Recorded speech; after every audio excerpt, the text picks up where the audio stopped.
नमस्कार, आपण पाहताय SR24 न्यूज. निर्भीड निपक्ष बातम्यांचं आपल्या हक्काचं व्यासपीठ.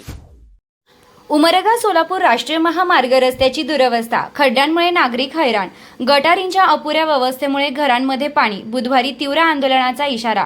उमरगा सोलापूर राष्ट्रीय महामार्ग क्रमांक 65 वरील अंदूर परिसरातील रस्त्याची अत्यंत दुरवस्था झाली असून ठिकठिकाणी पडलेल्या खड्ड्यांमुळे वाहनधारक आणि प्रवाशांना मोठ्या त्रासाला सामोरं जावं लागत आहे.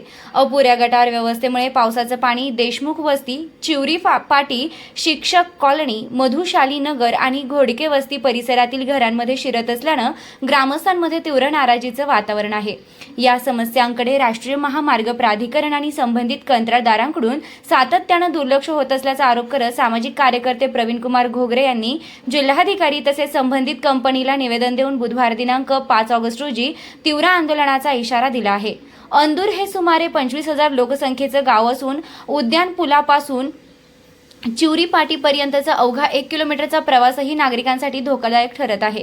रस्त्यावर मोठ्या प्रमाणात खड्डे पडल्यानं वाहतुकीस अडथळा निर्माण होत असून अपघाताचा धोका वाढलाय.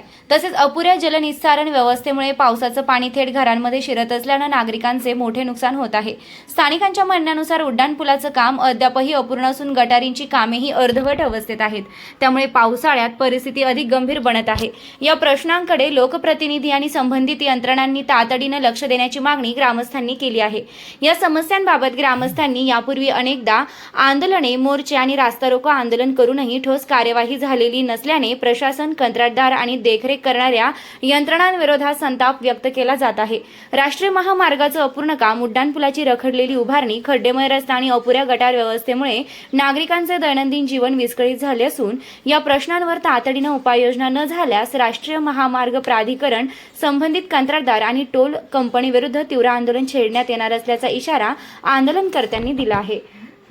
SR24 न्यूजसाठी चंद्रकांत हगलगुंडे, तुळजापूर.